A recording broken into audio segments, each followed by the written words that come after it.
American author Alice Walker's second novel, Meridian, 1976, is often seen as a reflection of Walker's perspective on the modern civil rights movement, emphasizing its psychological effects more than its social or political dimensions.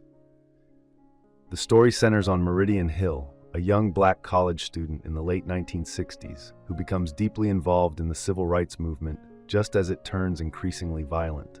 The narrative follows Meridian's journey into the 1970s, highlighting a failed romantic relationship alongside her unwavering commitment to activism. The novel opens in the 1970s when Truman Held, an artist and former civil rights worker, is searching for Meridian in Shikokima, Georgia.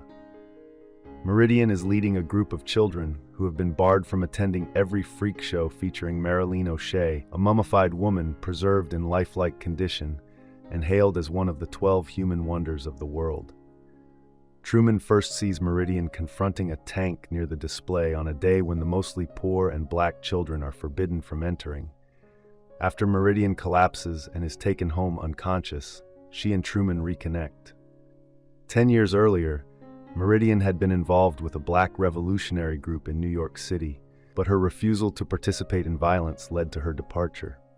Despite this, her dedication to black activism remains strong, and she has chosen to return to her roots as a civil rights worker, determined to live and work among the people.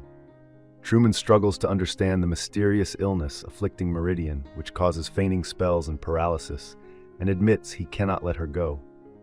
Meridian, meanwhile, tries to balance college life with the challenges of having left her son behind after a teenage pregnancy, motivated by her desire for a better future. She also falls in love with Truman, and the two begin dating.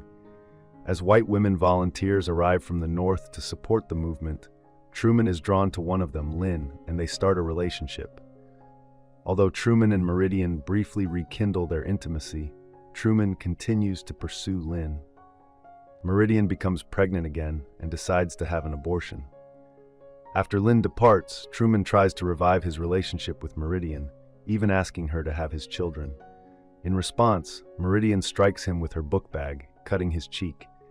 As graduation approaches, Meridian's health deteriorates further.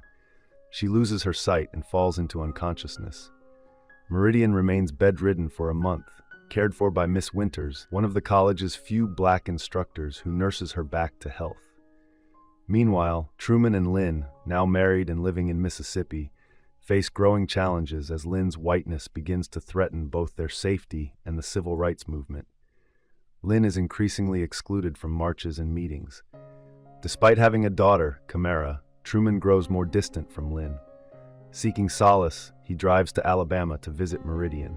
Obsessed once again with his former lover, he tries to rekindle their relationship, but Meridian firmly rejects him. Lynn also comes to visit Meridian, though her true purpose is to find Truman, who has been spending more and more time at Meridian's side. Bitter about how her life has unfolded and the slow unraveling of her marriage, Lynn confronts Meridian. The narrative then flashes back to Lynn's past. She left her family to join Truman and engage in the movement. Over time, Lynn and Truman drift apart, with some in the black community suggesting Lynn's involvement is driven more by white guilt than genuine commitment. They both relocate to New York City but live largely separate lives. Lynn reaches out to Truman only once, to inform him that their daughter has been attacked and is hospitalized. When she arrives, she finds Truman living with a young blonde woman. Their daughter ultimately dies, and Truman calls on Meridian for comfort. 8 years later, Meridian wrestles with questions about radicalism and the legacy of the movement, while Truman prefers to avoid such reflections. Meridian stays in her small town, steadfastly encouraging black residents to register to vote and work toward improving their conditions. She recalls a time when she regularly attended church services, where an elderly man, whose son, a radical activist, had been killed, spoke to the congregation. His words reignited Meridian's once wavering resolve to fight for black rights, even if it meant violence. She and Truman continue their voter registration efforts with renewed dedication. Now cured of her illness, Meridian prepares to move on, leaving Truman behind to carry forward the work she began in Shikokima. As Truman reads the poems Meridian has posted on the wall, he suddenly swoons and falls to the floor. Upon awakening, he resolves to take on the internal struggle from which Meridian has finally freed herself. Thank you for watching. If you enjoy this video, leave a like and subscribe.